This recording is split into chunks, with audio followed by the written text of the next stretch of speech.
Tyrell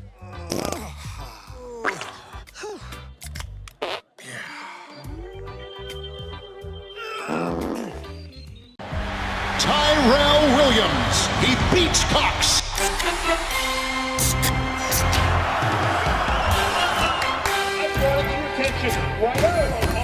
This is a really thickly built guy. We didn't let the team go because we were stretching out balls. Dad? Yep. There's, something I want to tell you. What is it, son? Well, Dad, I think I'm transgender. And I love other men. You're not getting my Bud Light, Johnny. For the great taste that won't fill you up and let you down, make it a Bud Light.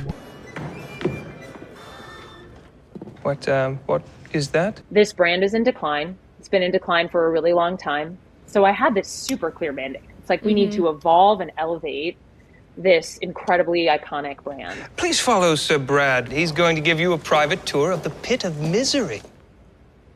Pit of Misery! Dilly dilly! Dilly dilly! Here's to the friends you can always count on. Bud Light, brewed to be America's favorite light lager. Say it isn't so. Bud Light quietly, finally, after over a year, acknowledges their screw-up and promises to stay in their lane going forward. Well, I think that's as close to an apology that we're going to get, and it comes after a new report that they lost a massive amount of shelf space across this country, which is only going to lead to further drops in sales for the once beloved brand. It may never return back to number one, and I'm absolutely happy to report that. You know, they had their chance to come out and apologize. They decided that they were going to make their bed and lie in it, and that's exactly what they're doing. But now they're trying to issue an apology a year later. By the way, avoid companies like this. Avoid companies that hate you, that just want your money and really behind your back say terrible things about you. Get the Veebs app. It's an app I've been using for quite some time now. It makes it extremely easy just to use your phone to scan the UPC on stuff and see if the company hates you. This is how we win the culture battle, the battle for, our money, the battle against wokeness. And they gave me a code. I think it's 4444. So when you download the Veebs app on both your iPhone or Android, use code 4444 when they want you to confirm a code they send you, and you get a 2-month free trial. Give it a try. It's actually a lot of fun just to kind of go through my cabinet and scan stuff. But it's particularly helpful when I'm at the grocery store and there's a lot of options. And I just want to make sure I don't give my money to a company that hates me, like Bud Light. So link will be in the description, but you can just look up the Veebs app as well. Or you can go to veebsapp.com. Bud Light promises to, quote, stay in their lane after receiving backlash for stunt with Dylan Mulvaney. Jason Warner, the president of the beer company of Northern Europe, said the company would keep its contested political and societal issues separate from its marketing and beer products. Some, mainly in the United States, boycotted the brand for working with Dylan Mulvaney, a biological man who many feel is insulting women, wearing woman face, pretending to be a woman. Mr. Warner said the major learning was, hey, I want to enjoy Bud Light, and when I'm not having to think about all this, I want to enjoy it with my friends. I want sports, I want music, I want fun, I want friends. I want everyone to be happy together. Unfortunately, the output of that was the complete opposite, which is not what we're there to do. The president for AB InBev, the world's largest brewing company, said, reported by The Telegraph. The president of the company came out and said, nah, we screwed up. They have finally, a year later, officially announced it and officially come out and said, we're not going back. We're not going to get political. Now, obviously, they should have known this from Jump Street. They should have known this all along. Everybody knows. I mean, literally, what's the rule in the bar, friends? Is it a Midwest thing? I doubt it. Is it a small town thing? Well, it's no politics, no religion. That's the rule in every bar. I mean, every idiot knows that. But Bud Light made a miscalculation. Now, are people going to go rushing back to purchase Bud Light now that they've acknowledged finally a year later? No, I don't think so. I think the damage is actually like officially donezo. Like it's just done. I think that there's no coming back. The customers that moved on. But it is nice, I will say, to hear them acknowledge that it was indeed a mistake. AB InBev suffered a drag of sales of Bud Light following the advertising campaign last year, which involved Mulvaney receiving personalized cans of the low-alcohol beer to mark their year anniversary of transitioning, whatever that means. It also lost its position as the top-selling beer brand in the United States, but the stunt received rebuke from right-wing commentators and the U.S., including from former President Donald Trump. Mr. Warner said the backlash from the campaign was a very difficult moment, adding that the company would not stay in our lane. There are a few categories in the world where people care that much. I don't think people would look at mayonnaise that way or care that much about mayonnaise, but they care about their beer, he said. AB InBev is the world's largest brewer. It makes products including Budweiser, Stella Artois, Corona, and Beck's. Mr. Warner's comments are considered part of AB InBev trying to rebuild its status ahead of the Paris Olympics, where its alcohol-free product, Corona Zero, I don't know, will be the sporting event's first beer sponsor. No one's buying that. Just so you know, no one's buying that. And by the way, this, not unrelated, as was reported just a few weeks ago, Bud Light may lose 18% of its grocery store shelf space after the boycott. Grocery stores that stock Bud Light are planning to shrink its shelf space allotted to the nation's formerly top-selling beer by nearly 20% in some parts of the country after sales tanked following a boycott over its advertising partnership with, of course, Dylan Mulvaney. The Anheuser-Busch brand, which was knocked off its perch this year by Modelo after more than 2 decades on top, will be squeezed out as store managers rearrange the alcoholic beverage section to give more precious real estate to better selling beers.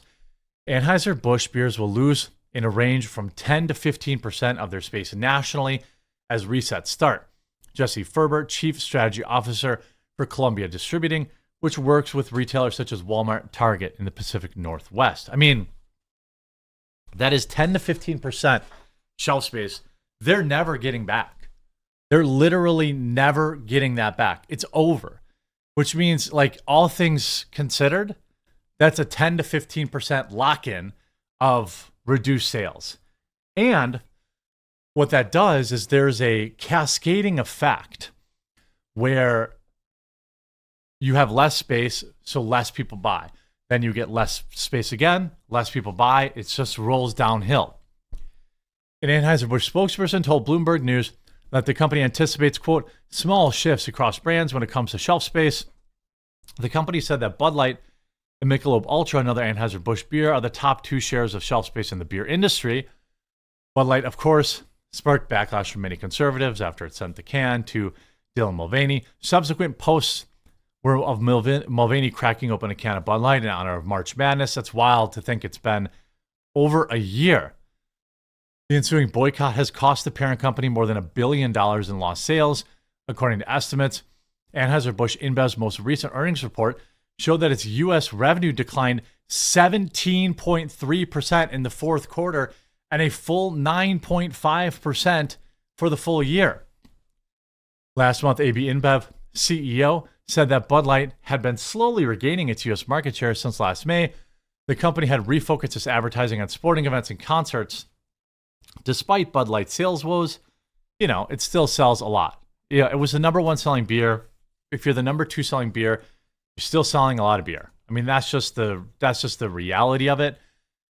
I think that, losing 18% of your grocery store shelf space, being down 17.3% in just the year, in the fourth quarter, that doesn't bode well. They threw all that money at the UFC. They threw all that money at, who is it? Shane Gillis.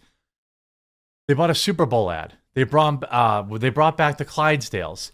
They have been spending hundreds of millions of dollars trying to win back customers that just said, nah, I'm not going to do it. You see this article from a few days ago. Bud Light struggles to recover 1 year after Dylan Mulvaney boycott. Roughly 2 weeks after the video of the Mulvaney stuff, Anheuser-Busch CEO Brendan Whitworth issued a statement. We never intended to be part of the discussion that divides people. We are in the business of bringing people together over beer.